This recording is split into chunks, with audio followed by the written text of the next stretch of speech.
Muslims ఉంటారు, develop చేయాలని ఉంటారు. వాళ్ళకి ఏంటంటే ఈ ఇమేజ్ ఎక్కువ బిల్డ్ అయ్యే కొద్దీ ఓట్ బ్యాంకింగ్ పరంగా ఇటే వెళ్తున్నారు వెళ్ళే కొద్దీ వీరికి డిఫరెన్షియేట్ వస్తుంటుంది. ఆబ్వియస్గా లూజ్ అవుతూ ఉంటారు. అంటే యూనిక్ పాలిటిక్స్ ఎక్స్పెక్ట్ చేస్తారు. ఆబ్వియస్గా టీడీపీ చేస్తున్నా లేదా వైఎస్ఆర్సీపీ చేస్తున్న ఓట్ బ్యాంకింగ్తో పోలిస్తే జనసేనలో కొంత గ్రూప్ ఏంటంటే ఇది కొత్త రాజకీయాలకు మార్పు తీసుకొస్తుంది, జీరో పాలిటిక్స్ వైపు చూడండి. అట్లాగా జీరో పాలిటిక్స్ అంటే డబ్బులు అది కాదు, ఖర్చు పెట్టే డబ్బులు ఇచ్చేది కాకుండా మామూలుగా రైట్ పీపుల్కి ఏం కోరుకుంటారు అలాంటి పాలిటిక్స్ మీదే చేస్తుంది. అలాంటిదే జనసేన ముందుకు తీసుకెళ్తుంది అన్న ఆ ఓట్ బ్యాంకింగ్ పర్స్పెక్టివ్ ఉన్న ఓట్ బ్యాంకింగ్ మటుకు ఎఫెక్ట్ పడుతుంది.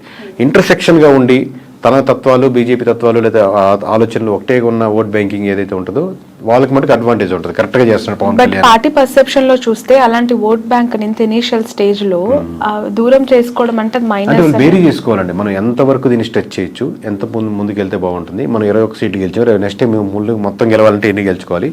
ఓవరాల్గా కంట్రీలో బీజేపీ యొక్క పరిస్థితి ఇప్పుడు ఎక్కువ బీజేపీ లూజ్ అవుతుంది అనుకోండి, దాంతోపాటు దాని మీద నిలబడ్డ వాళ్ళు కూడా లూజ్ అయిపోతూ ఉంటారు.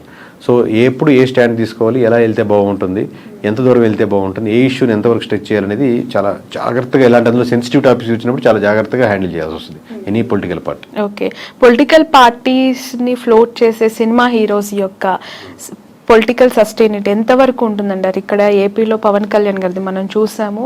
ఆఫ్టర్ ఆల్మోస్ట్ 14.5 years తనకు ఒక మంచి విక్టరీ వచ్చేసింది. అక్కడ ఇప్పుడు అగైన్ మళ్ళీ మనం తమిళనాడులో విజయ్ గారి పార్టీ చూస్తూ ఉన్నాము. సో ఎట్లా ఉంటుందంటారు వాళ్ళ గ్రోత్? అంటే ఒక్కటండి, ఇప్పుడు ఎనీ పొలిటికల్ పార్టీ వీళ్ళకి అడ్వాంటేజ్ ఉంటుంది. సినిమాలు చెప్పినట్టు చాలా రోజులుగా first day openings, first show openings వరకు ఉపయోగపడుతుంది. వన్స్ ఒకసారి గెలిచేసాక, ఇప్పుడు గెలిచే వరకు 14 సంవత్సరాలు అక్కడ విజయ్ గారు స్టార్ట్ చేస్తున్నారు, లేదా గెలవచ్చు, లేదా ఎంజీఆర్ కావచ్చు, ఎన్టీఆర్ గెలిచిన తర్వాత వాళ్ళు తీసుకునే నిర్ణయాలను బట్టి ఇంకా మళ్ళీ సినిమా స్టార్ ఓటేరు. ఇప్పుడు నేను రాజశేఖర రెడ్డి కొడుకుని అని చెప్పినప్పుడు ఫస్ట్ టైం ఉపయోగపడుతుంది. నెక్స్ట్ టైం రాజశేఖర రెడ్డి కొడుకుగా ఓటేరు. అంటే మీరేం చేశారు, అదే అలాగే హీరోగా నేను అభిమానిస్తున్నాను, హీరోగా ఓటేసాను, నెక్స్ట్ టైం ఇంకా అది ఉపయోగపడదు. నెక్స్ట్ టైం మీరు ఏం చేయగలిగారు, ఏం చేశారు, ఏ నిర్ణయాలు తీశారు, నా మార్క్ ఆఫ్ పాలిటిక్స్ ఏంటి, అబ్బా ఇది పవన్ కళ్యాణ్ తీసుకున్న నిర్ణయం, ఇది తన బ్రాండ్, ఈ చేంజెస్ మటుకు తన వల్లే వచ్చాయి, తను లేకపోతే ఇది ఇంపాసిబుల్ కేసు అన్న పీపుల్లో చేంజెస్ ఏం కనపడుతున్నాయని బట్టి 21 నుంచి 41 వెళ్ళడమా, 71 వెళ్ళడమా, లేదా 21 కూడా తగ్గడమా అనేది ఆధారపడుతుంది. ఈ 2029 చాలా దూరంగా ఒకసారి ఆలోచించి క్వశ్చన్ ముందుగానే అడగాల్సి వస్తుంది. 2024 కంప్లీట్ అయిపోయింది. ప్రతిపక్షంలో జగన్మోహన్ రెడ్డి గారికి 40% ఓట్ బ్యాంక్ ఉందని ప్రతిసారి మాట్లాడుతూ ఉన్నారు.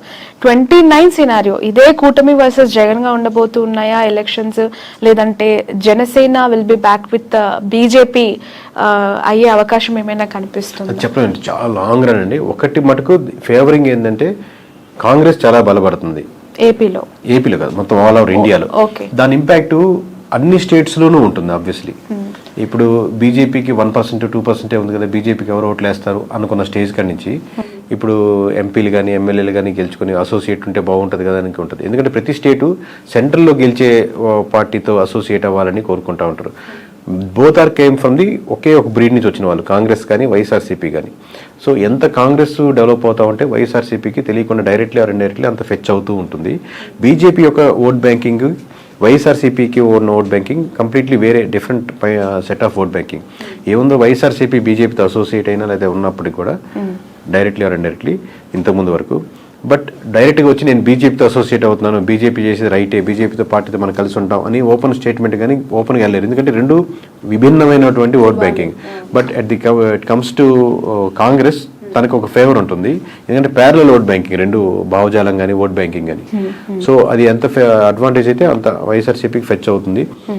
So at the same time other side కూడా మన డెవలప్మెంట్ బాగుంటే వీళ్ళకి ఫెచ్ అవుతుంది. లేదు ఓన్లీ బీజేపీతోనే అవుతుందంటే నష్టపోయేదానికి ఆస్కారం ఉంటుంది. వైఎస్ఆర్ కాంగ్రెస్ పార్టీ ప్యారలల్ గా చూసినప్పటికీ కూడా ఏపీ విషయానికి వస్తే there is very separate scenario అండి. కాంగ్రెస్ పార్టీ విషయంలో అక్కడ ఒక అన్యాయం చేసింది, మాకు ద్రోహం చేసిన పార్టీగా ఆ పార్టీ పైన ముద్ర ఉంది. అది ఎంతవరకు చెరిపేసుకుంటుంది ఆ పార్టీ అనేది మళ్ళీ ఒక క్వశ్చన్ మార్క్ గా కనిపిస్తుంది. సో అక్కడ గ్రో అనేది, కాంగ్రెస్ యొక్క గ్రో అనేది కనిపిస్తుందంటారా ఏపీలో? ఎందుకంటే ప్రత్యేక హోదా గురించి ఉద్యమాలు, ధర్నాలు ఇప్పటికీ డిమాండ్ చేసే అనేక మేధావులు ఉన్నప్పుడు సో దీని గ్రోత్ ఎట్లా ఉంటుందంటారు? ఆబ్వియస్గా దాని ఇంపాక్ట్ ఉంది. బట్ ఇంకా ఈ 4 years లో దాన్ని ఎలా కన్వర్ట్ చేసుకోగలరు, ఎందుకంటే కాంగ్రెస్ బలంగా ఉన్నటువంటి ఒకప్పుడు స్టేటే కదా. సో ఎంత కన్వర్ట్ చేసుకుంటారు అనేది ఇప్పటి నుంచి తీసుకునే డిసిషన్ బట్టి ఆధారపడుతుంది అంటున్నాను. ఇప్పటికైతే మామూలుగా కాంగ్రెస్కి ఓట్ బ్యాంకింగ్ ఇక్కడ ఏపీ వరకు పెరిగిపోయింది అద్భుతంగా ఉందని ఏం లేదు. బట్ నేను ఏంటంటే నేషనల్ వైడ్ నుంచి ఇంపాక్ట్ వస్తున్నప్పుడు దాని ఇంపాక్ట్ ఎంతో కొంత ఆంధ్రప్రదేశ్ మీద కూడా పడేదానికి ఆస్కారం ఉంది. ఇప్పుడు మనం కూడా అబ్జర్వ్ చేస్తుంటారు కదా సెంట్రల్లో ఏ గవర్నమెంట్ రాబోతుంది అనేది. సో దాని ఇంపాక్ట్ దీని మీద పడుతుంది అంటున్నాను. ఇప్పుడు కూటమి ప్రభుత్వానికి సంబంధించి 3 పార్టీల కూటమి ఇది. ఒక 1.5 year 2 years తర్వాత ఖచ్చితంగా టీడీపీ సింగిల్ గానే మళ్ళీ నెక్స్ట్ ఎలక్షన్స్ కి బరిలో దిగే అవకాశం ఉంది. బీజేపీ జనసేన మాత్రమే అలైన్ కొనసాగబోతుంది అనేది ఎక్కువగా వినిపిస్తూ ఉన్న మాట. అంటే ఇప్పుడు ప్రస్తుతానికి అయితే అలా వాళ్ళ ఆలోచన నాకు ఎందుకంటే అందరితో మాట్లాడుతున్నట్టు అలా ఏం అనుకోవట్లేదండి. కూటమి ప్రస్తుతానికి కూటమిగానే వెళ్దాం అనుకుంటున్నారు. బట్ బయట నుంచి అది టాక్ అవ్వచ్చు. ఎందుకనంటే ఎక్కడో ఇంటర్నల్ గా కొన్ని క్లాషెస్ అయితే స్టార్ట్ అయ్యాయి. అవి ఉంటాయి మేడం. ఎందుకంటే ఒక వైఫ్ అండ్ హస్బెండ్ మీద 100 ఇష్యూస్ ఉన్నట్టు అబ్వియస్గా ఇది 2 పార్టీలు 2 డిఫరెంట్ భావజాలు ఉంటాయి. 2 వీళ్ళ ఆస్పిరేషన్స్ ఎక్కువ ఉంటాయి. ఎప్పటికైనా టీడీపీ కార్యకర్తలు ఏమనుకుంటారు, చంద్రబాబు నాయుడు గారే ఉండాలి, తర్వాత లోకేష్ గారే ఉండాలి, ముందుకెళ్ళాలనుకుంటారు. జనసేన కార్యకర్తలు ఈ రోజు కాబట్టి రేపైనా మా వాడు సీఎం అవ్వాలి, గెలవాలి, ముందుకెళ్ళాలనుకుంటారు. సో ఆబ్వియస్గా లేదా లోకల్ ఆస్పిరేషన్స్ ఉంటాయి, క్యాస్ట్ ఈక్వేషన్స్ ఉంటాయి. ఆబ్వియస్గా ఆ చిన్న వైరుధ్యాలు ఉంటాయి. లేదా ఇక్కడ బొమ్మ పెట్టారు, ఇక్కడ బొమ్మ తీసేసారు, మా వాడి దగ్గర ఏవో ఉంటాయి. బట్ ఇట్లన్నింటినీ కలుపుకొని ముందు మాట్లాడుకుంటే రోజు మీటింగ్ పెట్టుకుంటే ఎలా ముందుకు వెళ్తారని బట్టి ఉంటుంది. బట్ కలిసి ఉంటే వాళ్ళకున్న బలం విడిపోతే ఇద్దరికి ఉండదు. ఓకే. బట్ ఈ మధ్య కాలంలో చూస్తున్న political developments towards Janasena more curious అండి. బాలినేని గారు జాయిన్ అవ్వటం, ఉదయభాన్ గారు జాయిన్ అవ్వటం, వస్తున్న సీనియర్ లీడర్స్ జాయిన్ అవుతూ ఉన్నప్పుడు why not TDP, why Janasena అనే క్వశ్చన్ అక్కడ మనకు రేజ్ అవుతుంది. అంటే అక్కడ ఉన్నటువంటి సమీకరణాలు బట్టి ఫ్యూచర్లో ఇదైతే బాగుంటుంది కదా, అక్కడ ఉన్న క్యాస్ట్ ఈక్వేషన్స్ అన్నీ పెట్టి జాయిన్ అవుతారండి. ఇంతకుముందు బాలినేని గారు కూడా ఇప్పుడు అంతకుముందు టీడీపీ నుంచి ఆఫర్ వచ్చింది, లేదా జనసేన నుంచి ఆఫర్ వచ్చి ఉండొచ్చు, లేదా ఇప్పుడు అయిపోయిన తర్వాత ఇప్పుడు ఆల్రెడీ టీడీపీ నుంచి వాళ్ళు క్యాండిడేట్ ఉన్నారు కదా, గెలుచున్నారు కదా, మన నెక్స్ట్ జనసేనకి అయితే బాగుంటుందని లోకల్ సమీకరణాలు పట్టుకొని ఆ డిసిషన్ తీసుకుంటా ఉంటారు ఎనీ ఎమ్మెల్యే. బట్ ఈ జాయినింగ్స్ అనేవి ఈ 2 పార్టీస్ మధ్య ఏమి క్లాషెస్ కి దారి తీయదా మోర్ అంటే? ఎందుకంటే ఆల్రెడీ ఒక పెద్ద పార్టీ ఇద్దరికి ఒక అండర్స్టాండింగ్ ఏంటంటే అండి, ఇప్పుడు మీకు ఇందాక వైఫ్ అండ్ హస్బెండ్ ఎగ్జాంపుల్ ఏంటంటే మీకు ఒక పిల్లలు అందుకే మీకు కామన్ గోల్ ఎక్కువ ఉంటుంది. At the same time me individual మీకు కొన్ని లక్ష్యాలు ఉంటాయి, మీకు ఆయనకు ఎక్కువ లక్ష్యాలు ఉన్నట్టు. ఇక్కడ ఏమవుతుందంటే ఆబ్వియస్లీ రేపొద్దున నా పార్టీ బలోపేతం చేసుకోవాలని ఇరు పార్టీలకి ఉంటుంది, ఇరు పార్టీ లీడర్లకి ఉంటుంది. సో ప్యారల్గా ఒకటి మీకు తెలిసినా ఒకటి తెలియకపోయినా 2 పార్టీలు తన పార్టీ బలోపేతం చేసుకోవాలని వర్క్ చేసుకుంటూ ఉంటాయి. దాంట్లో ఎటువంటి సందేహం లేదు. ఎన్నికలకి ముందు వైఎస్ఆర్సీపీ నుంచి చాలా మంచి లీడర్స్, సీనియర్ ఫైనాన్షియల్ స్ట్రెంగ్త్ ఉన్న లీడర్స్ని వైసీపీ పోగొట్టుకుంది. అది ఎంతవరకు కారణం అనేది ఇప్పటికి కూడా వాళ్ళు తెలుసుకున్నారో లేదో తెలియదు, కానీ బాలినేని లాంటి సీనియర్ లీడర్స్ ఇప్పటికీ కూడా వెళ్ళిపోతూ ఉన్నారు. వాట్ ఈజ్ వైసీపీ ఫ్యూచర్ అండి? వైఎస్ఆర్సీపీ భవితవ్యం అంటే ఇంతమంది 11 వచ్చినప్పటికీ కూడా కొంతమంది ఓడిపోయినా సీనియర్స్, ఇప్పుడు బొత్స గారు అవ్వచ్చు, పెద్దిరెడ్డి గారు అవ్వచ్చు, విజయసాయి రెడ్డి, ఇలాంటి పెద్ద సీనియర్ లీడర్స్ ఉన్నారు. సో ఎలా ఉండబోతుందంటారు ఫ్యూచర్, ఆ పార్టీ భవిష్యత్? అంటే ఎనీ పార్టీ అండి, నాట్ ఓన్లీ వైఎస్ఆర్సీపీ, ఎనీ పార్టీలో లీడర్స్ పోతుంటారు. ఇప్పుడు టీడీపీ నుంచి కూడా చాలా మంది వైఎస్ఆర్సీపీకి వెళ్ళినప్పుడు, లేదా ప్రజారాజ్యం నుంచి చాలా మంది మూవ్ అయ్యేలో ఉంటారు. పార్టీ మీరు స్ట్రక్చర్ అదే కాన్సెప్ట్ నిలబెట్టుకుని అదే ముందుకు వెళ్తూ ఉంటే లీడర్స్ వస్తుంటారు, పోతుంటారు, పార్టీలు ముందుకు వెళ్తూనే ఉంటాయి. బట్ మీరు అదే కాన్సెప్ట్ని, ఆ కాన్ఫిడెన్స్ని పీపుల్లో బిలీవ్ చేసేటట్టు ఉండగలిగితే టైం కొంచెం గడిచిన తర్వాత మీకు మళ్ళీ జనాలు నమ్మేదానికి ఆస్కారం ఉంటుంది. మీరు అసలు బిలీఫ్ సిస్టమే కోల్పోయారు అనుకోండి, లీడర్స్ మొత్తం 175 మంది యాస్టీజ్గా ఉన్నా కానీ ఏం గెలవలేవు. మీ సలహా ఏంటి? ఎవరికండి? 40% ఓట్ బ్యాంక్ వచ్చింది, 11 సీట్లే వచ్చాయి, అయినా ప్రతిపక్షంలో కూర్చున్నారు, ప్రతిపక్ష హోదానే లేదు అని చెప్పి మాట్లాడేవాళ్ళు. మీరు ఒక కేకే కన్సల్టెన్సీ నుంచి యాజ్ అ సీఈఓగా జగన్మోహన్ రెడ్డికి కావచ్చు, వైఎస్ఆర్సీపీకి కావచ్చు, వెళ్తాం అనుకునే లీడర్స్ కావచ్చు, వాట్ ఈస్ యువర్ అడ్వైస్? ఒక్కొక్క ఇండివిజువల్ ఎమ్మెల్యేకి ఒక్కొక్క నియోజకవర్గం బట్టి ఆబ్వియస్గా మేము ఇదే టెక్నికల్గా మేము ఇదే వాళ్ళ దగ్గర మనం చార్జ్ చేసి తీసుకొని అక్కడ వర్క్ చేసి సర్వే చేసి ఏది కరెక్ట్ ఉంటుంది, బాగుంటుంది, ఏది గెలిస్తే బాగుంటుంది అని చెప్తుంటాం. బట్ మీరు జనరలైజ్ స్టేట్మెంట్ అడుగుతున్నారు కాబట్టి ఇమీడియట్గా చెప్పలేదు. కొంతమంది ఏంటంటే అండి, నేను మళ్ళీ నెక్స్ట్ టైం గెలవాలి అనేది వస్తుంటారు. ఈ పార్టీ కాబట్టి ఏ పార్టీ అయినా గెలవాలి, నేను గెలిస్తే చాలు, ఏ పార్టీ అయినా పర్లేదు అది చెప్పండి అంటుంటారు. సో ఓవరాల్గా మీకు ఎక్కడైనా సరే ప్రజలు ఏం కోరుకుంటున్నారో ఆ ప్రజల పర్స్పెక్టివ్లో మీరు వర్క్ చేస్తున్న రెడీగా ఉందా లేదా, ఫ్యూచర్లో నాకు ఇక్కడ అవకాశం ఉంది అనుకుంటే రైట్. పార్టీ యాంగిల్లో ఇది జనరలైజ్ స్టేట్మెంట్ చెప్పలేదు. అంటే జగన్ గారు ఏం చేస్తే ప్రతిపక్షంలో ఇంకా బెటర్ గా వాళ్ళు ఎవరైనా అంటే ఇప్పుడు వీళ్ళు సిట్టింగ్ అయినా అపోజిషన్ ఒకటే, దీంట్లో ఏం పెద్ద ప్రిన్సిపల్లో ఏం తేడా లేదు. దీంట్లో మనం చెప్పేది గ్రౌండ్ రియాలిటీలో ఎటువంటి ఇష్యూస్ ఉన్నాయి, ప్రజలకు ఎక్కడెక్కడ మద్దతు కావాలి, ఏ వర్గాలకి నేను నిలబడాలి, అన్ని వర్గాల్లో నేను నాయకుడిగా నేను నిలబడాలి. నేను కాదు, నేను లీడర్స్ కాదు. లీడర్ ఎప్పుడు ఇంకా గొప్ప లీడర్ అవుతా అంటే మీరు ఎంతోమంది లీడర్స్ని రకరకాల సెక్షన్స్లో తయారు చేసినప్పుడు గొప్ప లీడర్ అవుతారు. అది ఇప్పుడు నేను రిక్రూట్ చేసుకుంటున్నాను, ఇప్పుడు మేము ఇంట్రెస్ట్ చేస్తా ఉన్నాను. ప్రతి ఇంటర్వ్యూలో నేను చూసుకునేది అంశం ఏంటంటే నాకంటే ఇతనికి లేదా అమ్మాయికి ఎక్కువ టాలెంట్ టెక్నికల్గా ఈ విషయంలో ఉందా, లేదా ఆల్రెడీ ఉన్న వాళ్ళకంటే ఎక్కువ టాలెంట్ ఉందా అని చూసుకొని లీడర్ అవుతాడు. నాకంటే ఎక్కువ టాలెంట్ ఉండకూడదు, నేనే లీడర్ ఉండాలి అనేది కంటే కూడా ప్రతి నియోజకవర్గంలో ప్రతి అంశంలో నాకంటే వాక్చాతుర్యంలో కానీ, మాట్లాడే విషయంలో కానీ, సబ్జెక్ట్ నాలెడ్జ్లో కానీ, మాట్లాడితే కరెక్ట్గా మాట్లాడే పర్సన్స్ కానీ, అంటే అపోజిషన్ కూడా చాలా టెక్నికల్గా మాట్లాడుతున్నాడు, చాలా రైట్ ఇతను, ఓన్లీ అరిచేసి ఏదో తిట్టేసినట్టు కాకుండా అలాగా టెక్నికల్ సబ్జెక్ట్ ఉండే లీడర్స్ని మీరు డెవలప్ చేయగలిగితే ఈ ఉన్న 4-5 సంవత్సరాల్లో మీరు మళ్ళీ గవర్నమెంట్ ఫామ్ చేయడానికో లేకపోతే మీరు ముందుకు రావడానికో తేడా ఉంటుంది. కానీ ఇదే పద్ధతిలో వెళ్తే, ఇదే లైన్లో వెళ్తా ఉంటే మళ్ళీ మీకు కష్టమే. ఓకే. ఈ 2 తెలుగు స్టేట్స్లో ప్రాంతీయ పార్టీలకు ఎంతో కొంత రోడ్ బ్యాంక్ని కైవసం చేసుకొని సస్టైన్ చేస్తున్న పార్టీస్ని మనం చూస్తూ ఉన్నాం. ఇక్కడంటే ఇప్పుడు కాంగ్రెస్ అధికారంలోకి వచ్చింది, అగైన్ అక్కడ మళ్ళీ ప్రాంతీయ పార్టీ, ఆఫ్కోర్స్ జాతీయ పార్టీ అయినప్పటికీ కూడా వాళ్ళు ప్రాంతీయ పార్టీగానే ఎస్టాబ్లిష్ అయ్యారు, టీడీపీ. సో ఒక ప్రాంతీయ పార్టీ యొక్క ప్రభావము, వాళ్ళ ఇంపాక్ట్స్ 2 స్టేట్స్లో ఇంతకాలం చూసిన ప్రజలు మతతత్వ రాజకీయాల్ని, మతతత్వ పార్టీలను ఎంకరేజ్ చేస్తాయా, కన్సిడర్ చేస్తాయా?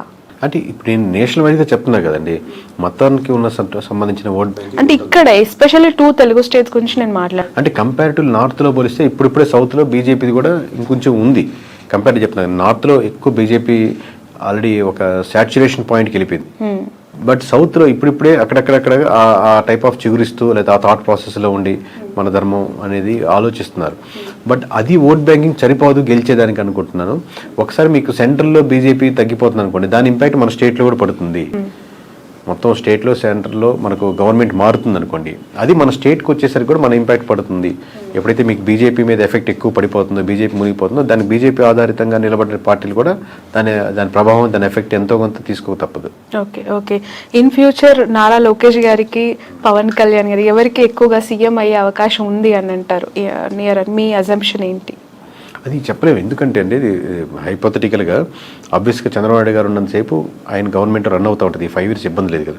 But going forward obviously TDP కానీ టీడీపీ కార్యకర్తలు కానీ ఎట్లాగైనా సరే మా చంద్రబాబు గారు సీఎం ఉండాలి. దాని తర్వాత లోకేష్ గారే వాళ్ళు కోరుకుంటారు. పవన్ కళ్యాణ్ గారు ఫాలో అయ్యేవాళ్ళు ఆబ్వియస్గా పవన్ కళ్యాణ్ గారు సీఎం అవ్వాలి, ఇంకా సీట్లు 21 నుంచి మేము 71, 100 సీట్లు వెళ్ళాలని కోరుకుంటారు.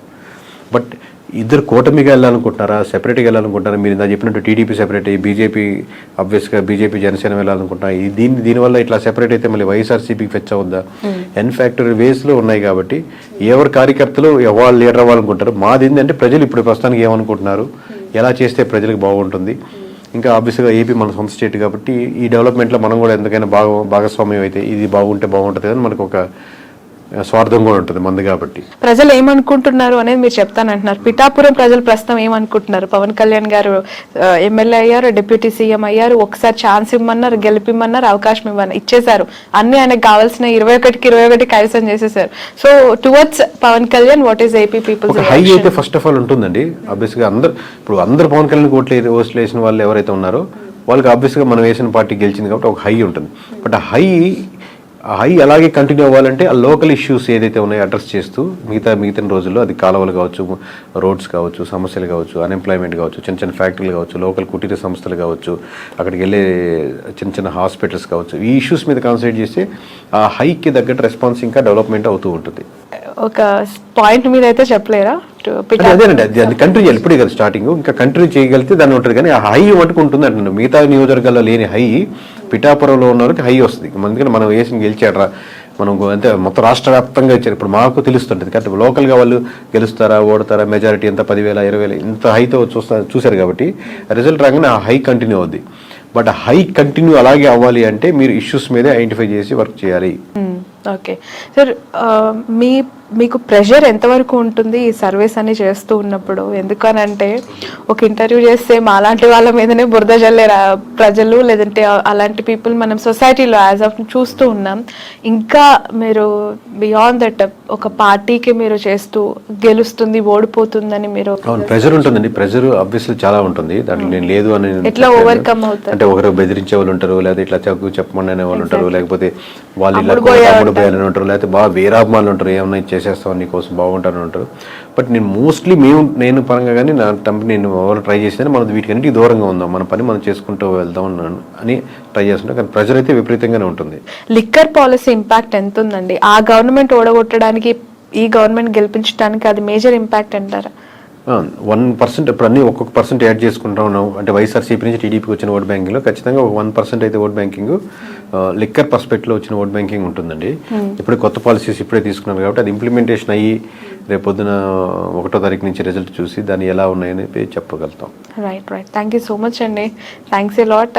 సో మొత్తానికైతే ఫ్యూచర్లో రాహుల్ గాంధీని ప్రధానమంత్రిగా చూడొచ్చు అంటారా?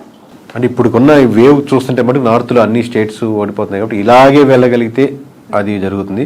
లేదు బీజేపీ రివైవ్ చేసుకుని మార్చుకోవాల్సిన అంశాలు మార్చుకుంటే మంచి పోటీ ఇవ్వగలుగుతుంది. బట్ ఛాన్సెస్ ఆర్ అలా 100% ఇప్పుడు చెప్తున్నాం కదా, ఆల్రెడీ అన్ని రాష్ట్రాల్లో బీజేపీ ఓడిపోతుందని చెప్తున్నాం కదా, ఇలాగే జరుగుతుంది. ఆబ్వియస్లీ కాంగ్రెస్కి ఉన్నటువంటి ఆప్షన్ అదే కాబట్టి ఆప్షన్ ఉంది మీరు అడిగిన దానికి. Okay right. Thank you so much అండి. ఇది కేకే గారితో స్పెషల్ ఇంటర్వ్యూ. That's all.